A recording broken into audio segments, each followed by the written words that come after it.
Hey everybody, Justin Derricks here. The question gets asked all the time about when it comes to bumpers and training and everything else. What bumper should I be using?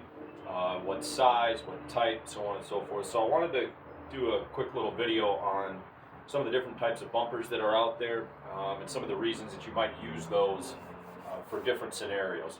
So as you can see here, I've got a wide array of bumpers. I've collected these probably over the last 10, 15 years or so that I've been running around with dogs and whatnot.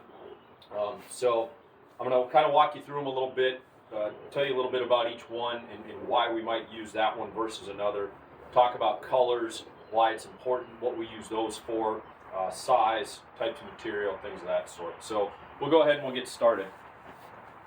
So as you can see, we've got lots of different types of bumpers.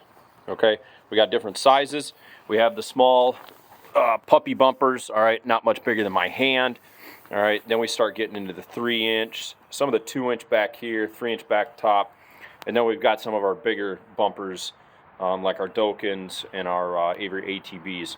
All right, so we'll go ahead and we'll talk about each one of these and why we use it, what we use it for, just to give you a better idea so you can make a better informed decision on what you may want to buy for your dogs and your bumpers.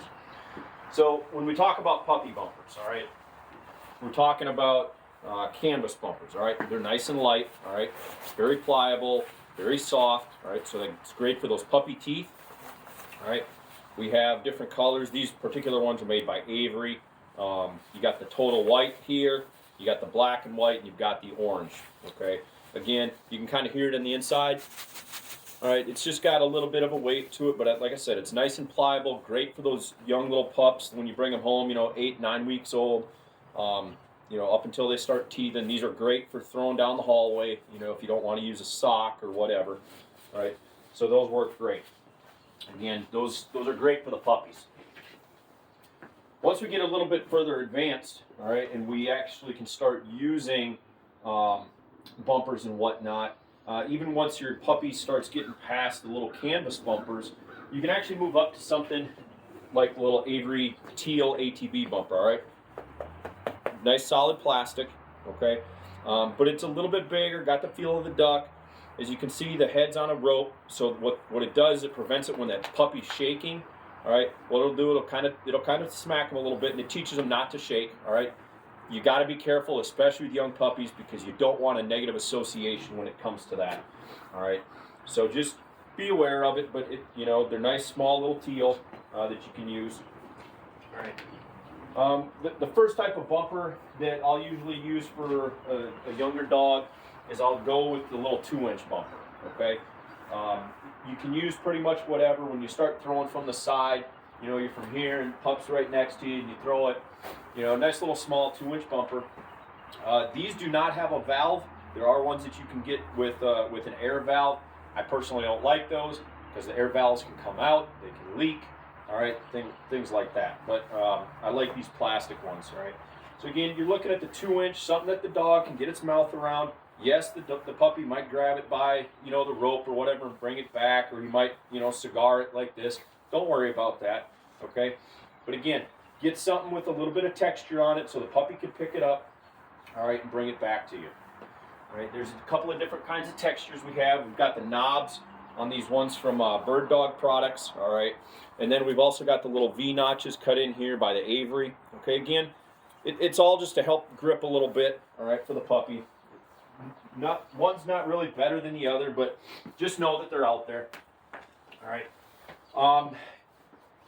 Once you start moving up a little bit from the puppy, and he or she might be getting a little bigger, then I might move up to the 3-inch bumper, okay? And you can see the difference. We'll compare apples to apples here. All right, you can see the difference in the diameter, all right, when it comes to the puppy, all right? So, these ones are going to require a little bit bigger grip from the mouth, all right, to actually get down there and pick them up versus these little small ones, okay? Get that puppy or even, your older dog's used to picking up something a little bit bigger, okay? Once you're up past that 3-inch portion, okay, then you can actually start moving on to, some of these ducks, okay?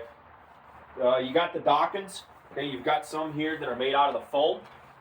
Okay, this one actually looked really good probably about 10 years ago when I bought it, but as you can see, you know, the foam starts tearing apart.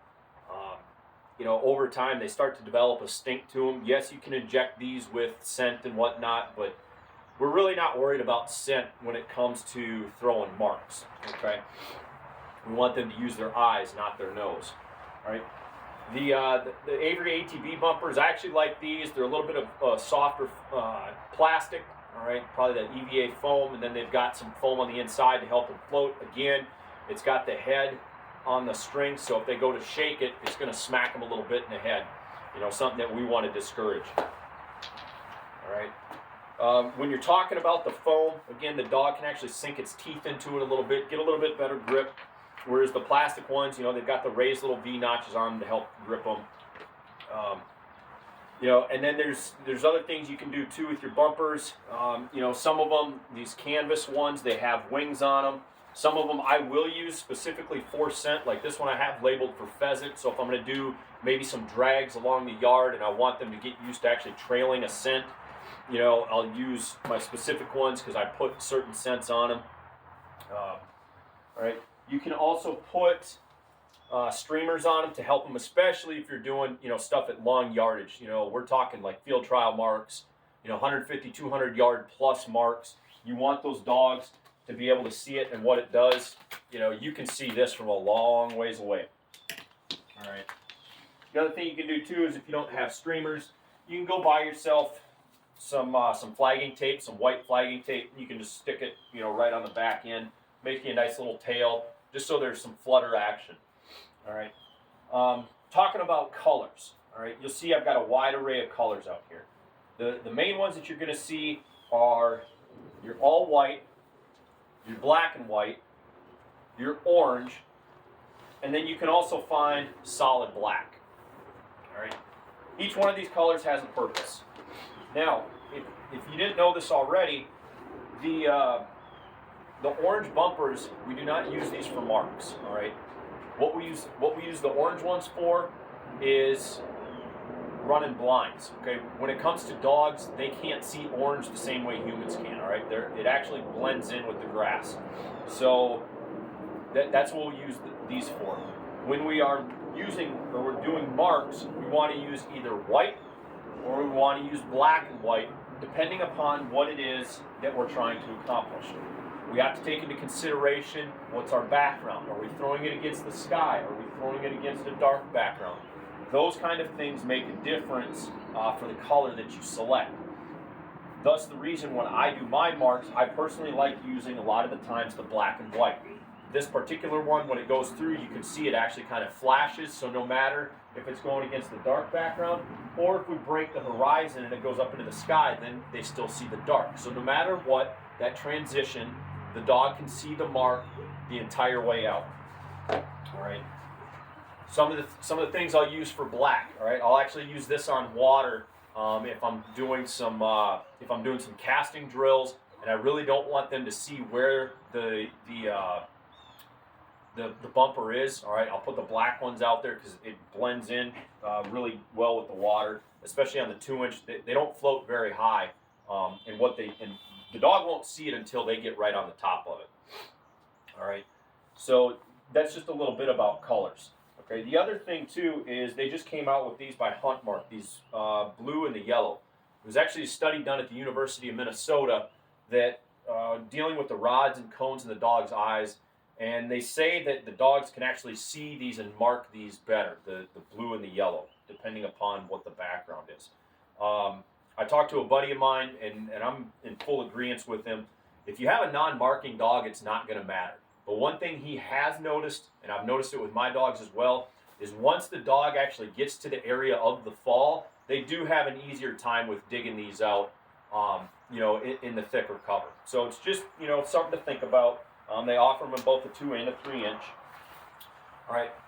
The other thing we want to do too is, depending upon what it is that we're trying to do with the dog, depending upon if we're running blinds, marks, so on and so forth, if we're just starting a new concept, we want to up that dog's confidence a lot, right? So when I'm doing things like a force to pile right after dogs come off of a force fetch table, I'm going to use a lot of white bumpers because I want that dog to be able to see him. I want that dog to have that confidence, all right? And the thing you need to think about with this too is you got to look at it from a dog's perspective. So with that being said, we're just going to take a quick look here at some of the things that can make a difference to a dog. So you can see at that tree, I'm probably, 20 yards, maybe, all right? 20 yards from that tree. You can see the white bumpers at the base. At the base of that tree, I'll zoom in here to see if you can see it. All right. You can see there's black bumpers. Again, that tree is not even 20 yards, but you can barely see them. Then you move over, all right, you can see it a little bit better. There's black and white at the base of that tree. There's 5 bumpers at each one. Now, you have to think about this from the perspective of the dog, all right? So, let's get down to the dog level, all right? Those are actually somewhat hidden, okay? And you can still see that white. Those are 2-inch bumpers. You move over here, these are black, okay? You can barely see them. That is not going to be very good for a young dog that we're just starting for a brand new concept. And you can see a little bit of the black and white at the base of that tree. All right, so again, it's just things to think about. Again, I can see it from, almost 6 feet up. There's the difference from the point of view of the dog. All right, so always think about that when you're using different bumpers and, what you're deciding to use and select for that particular training day. All right, so again, I just kind of wanted to talk to you guys a little bit about these bumpers and, some of the different reasons we use them, different types of materials that are out there, so on and so forth. So I hope you guys actually got something out of this. Hope it enlightened you a little bit. And if you have any questions, feel free to reach out and I'll be happy to help you out.